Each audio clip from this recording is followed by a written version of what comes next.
And it was Dirt's idea to let you in on this. This is all Dirt's idea. Dirt's probably going, yeah, that's what we need for podcast ratings. We need some cancer. That's what we need. We need to reach out to the feelers. And we need to start doing something that makes people cry. That's what we need to start doing.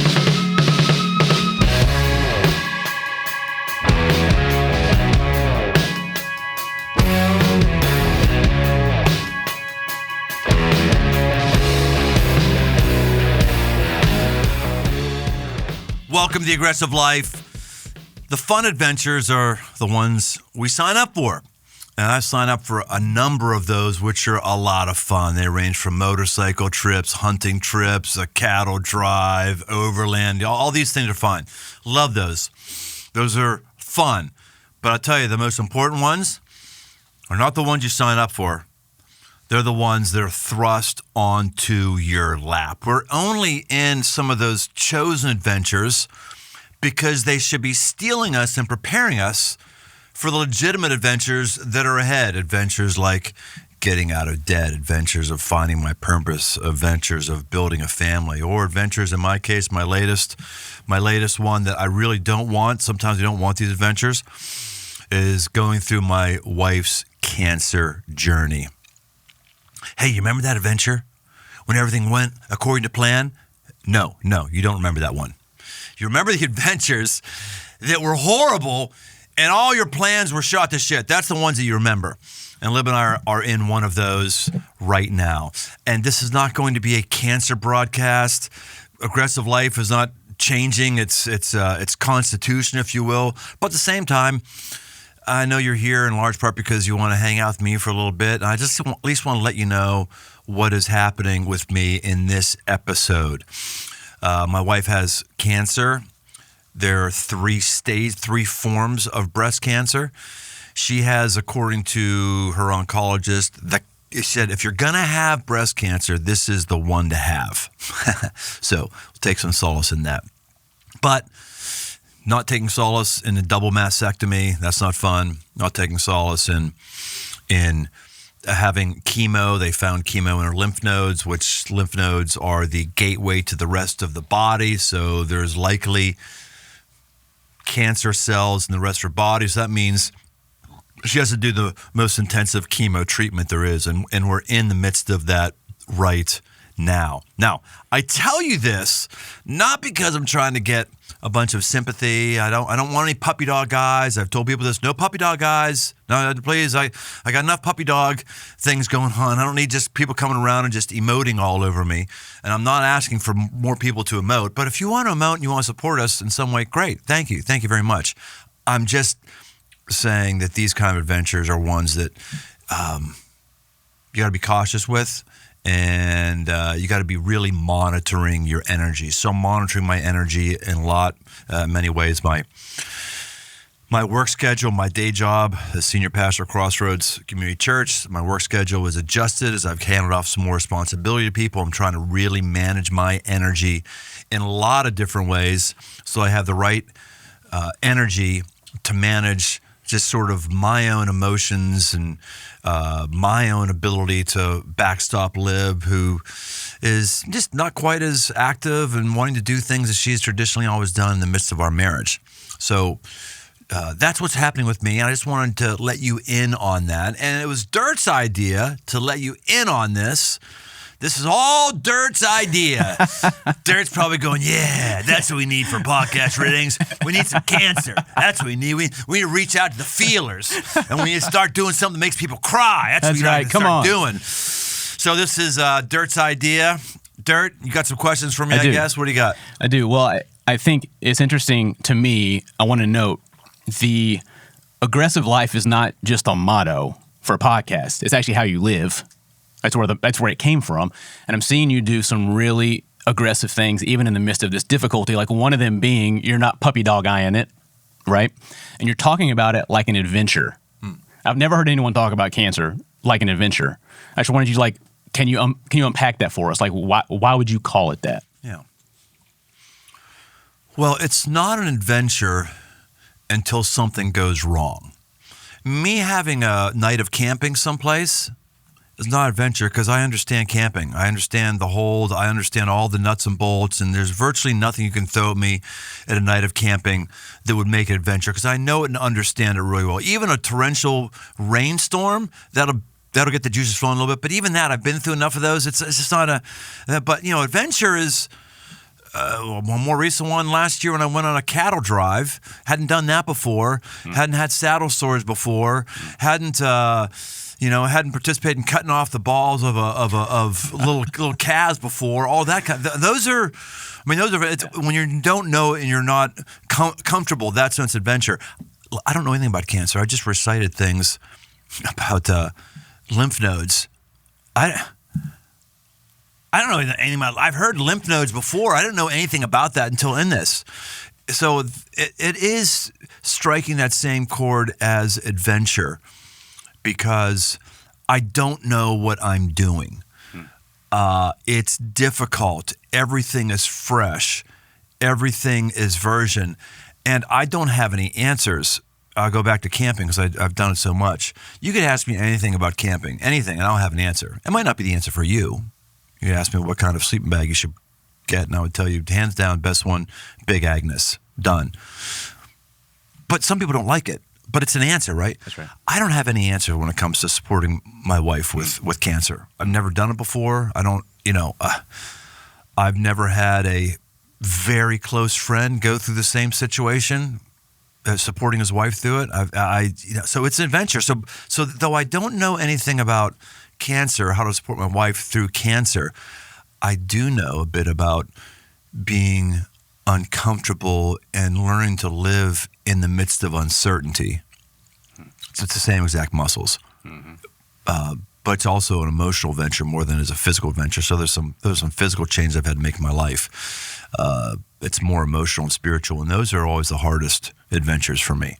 So yeah, there's a lot of carryover and crossover, and I'm finding that aspect of my life is serving me, and actually both of us serving us well during this journey. Yeah, and it's something that you and Libby have made a good point of is going on adventures together. I know, especially like overlanding is something that you both like to do, and you've been in some like precarious situations doing that, yes. Right? Are there lessons from your chosen adventures that are applicable now, right, to this forced adventure that you're on? Yeah. Oh, certainly there are. I'm just thinking off the top of my head right now. I think there is unpredictability in all of them. There are surprises. There are adrenaline spikes. All these things happen in our physical adventures and are happening in this adventure.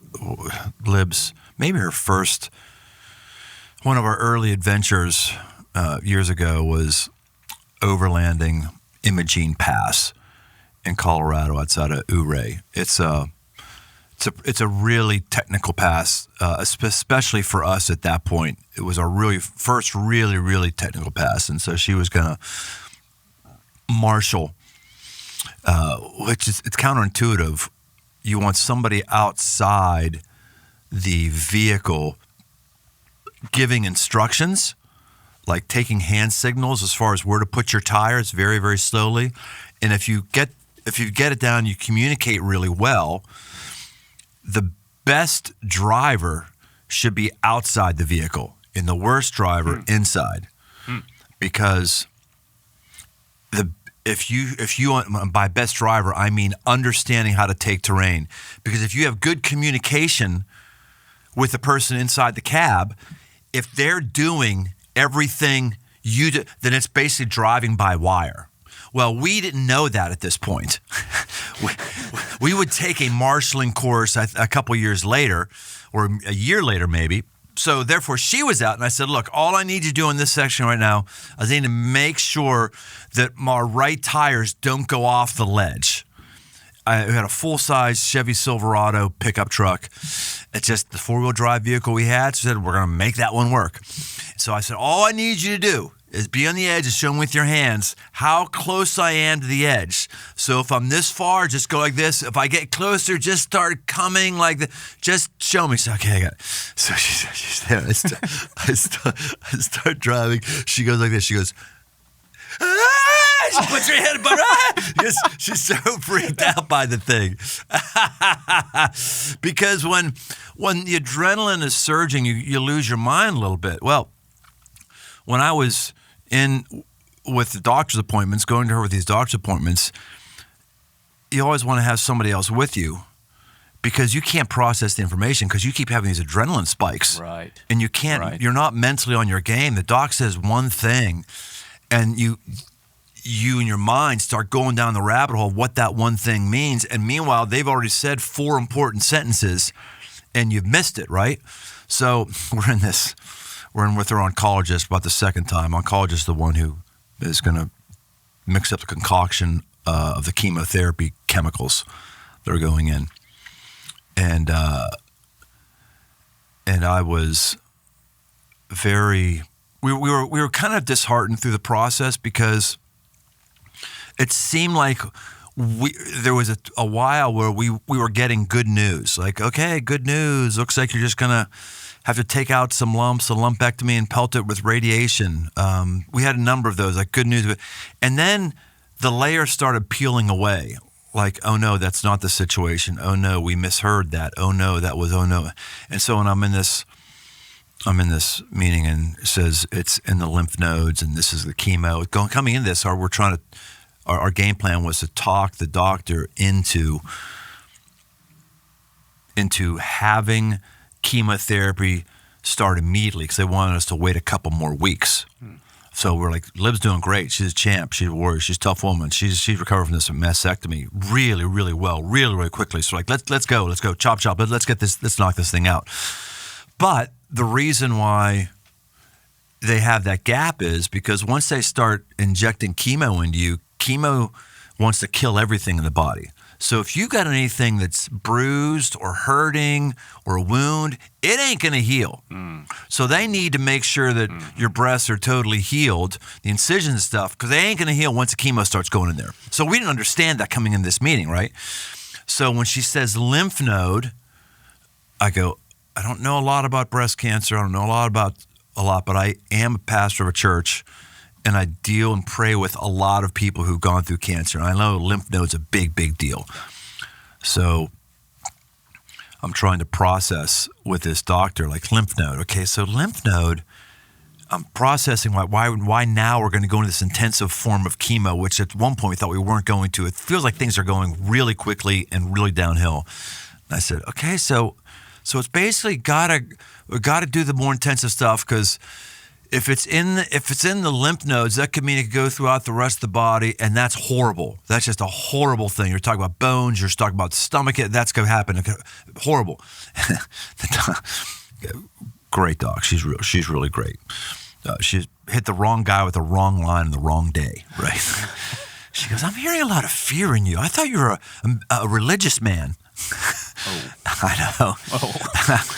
I said, I am a religious man, and that means I deal with a lot of people and a lot of pain, and I know it's a horrible thing when cancer gets into those parts of your body. So yeah.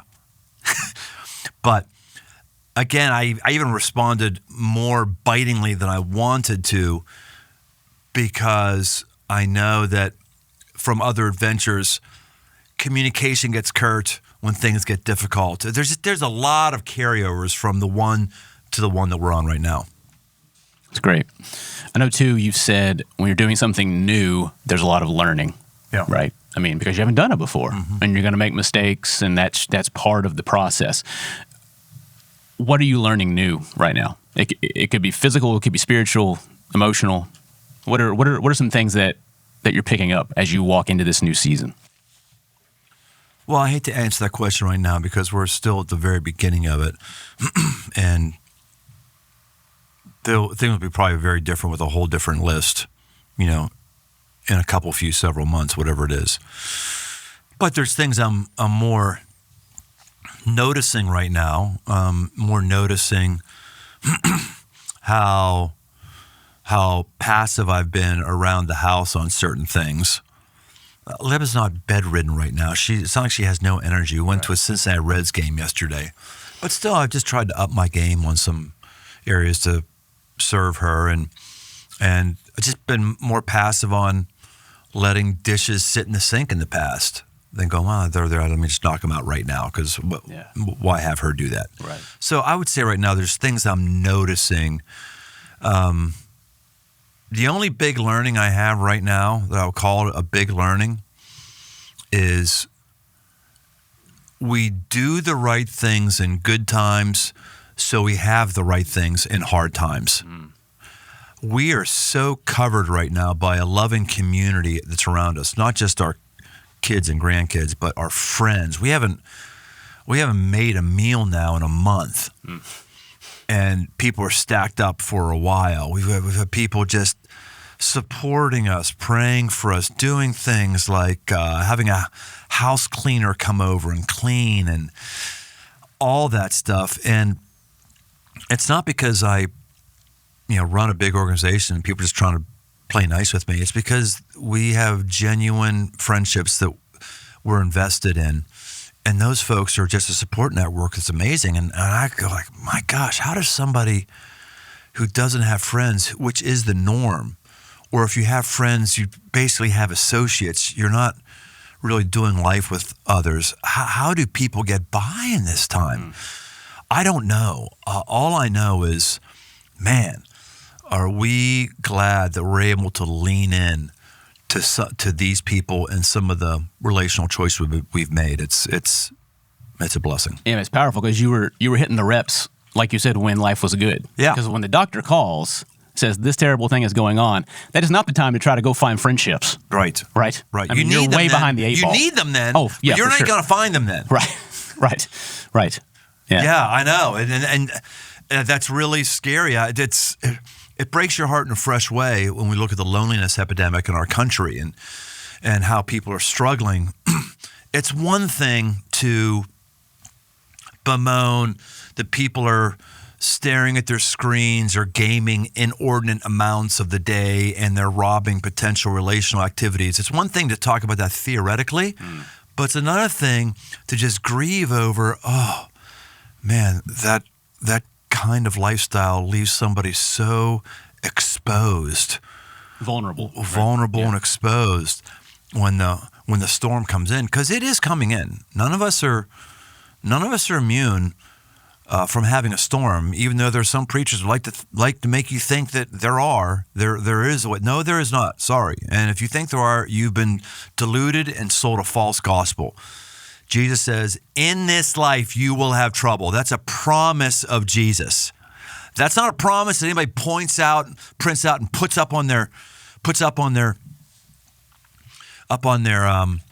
refrigerator, but that is a promise. In this life, you will have trouble.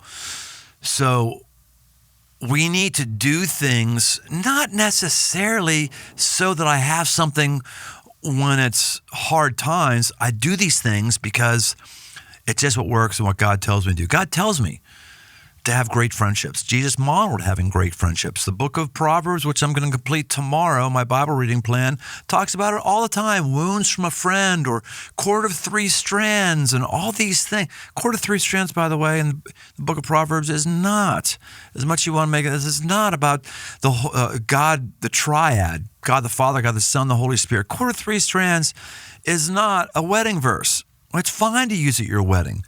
Cord of three strands basically saying, hey, don't just have a best friend. Multiple is good, because the more you have, it's a strong cord, right? So you don't do these things to benefit yourself later. You do these things because you know it's what works and what God lays out for us, but it's just really great. On the back end, you get the benefits of it. It's really cool. Totally. What I love too, like we have some amazing guests on the podcast. We just talked to Bear Grylls, right? Like worldwide known survivor, does freaking incredible things. And the aggressive move that you're making is doing the dishes. And it's like just as important, right? Like your moves don't have to be these monstrous things like you see in need and you respond to it. I think that's awesome. So knowing our audience, we're just going to wind this up. Knowing our audience, people who are primed to move, that's why they're here. What can they do to support you? I mean, you don't need any more meals. It sounds like you don't need people puppy dog eyeing you, but like, is there something that people can do?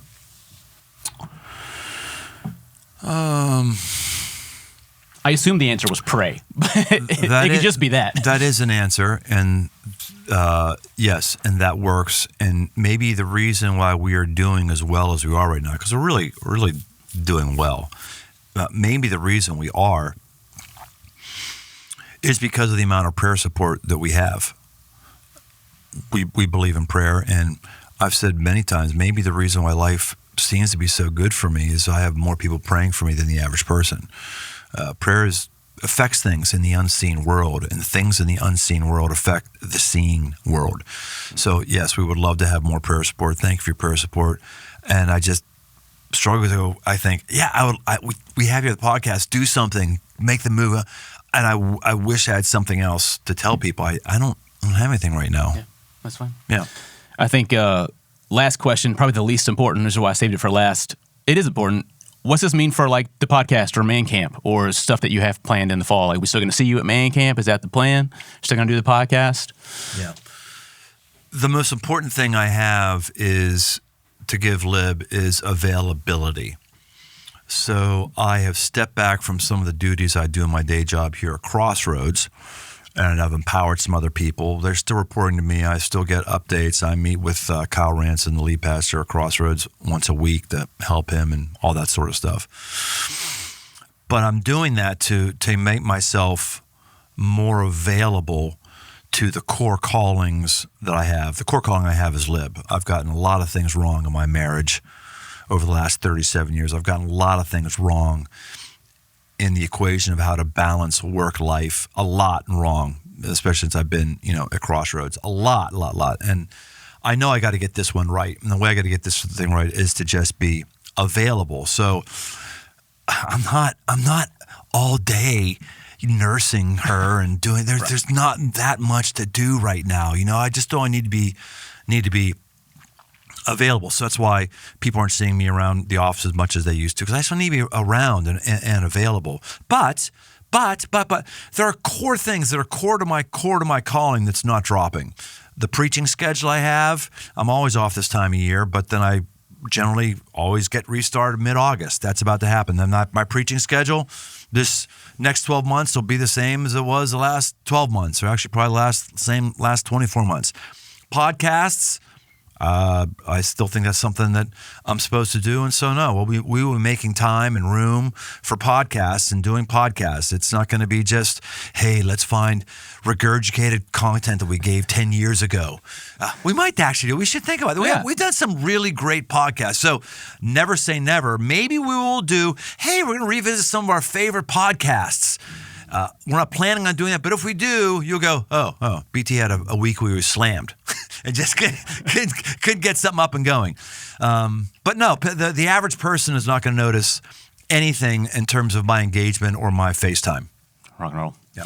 Well, thanks for sharing your heart, man. We're with you in this. We're praying for you. We're praying for Libby. And thanks, Dirk. It's an honor to walk with you. Well, thank you. I appreciate you holding the fort down and putting some great thinking and great masterpieces together for us. I appreciate it. So, hey, everybody, I think that's the rest of the Aggressive Life done today. We'll see you.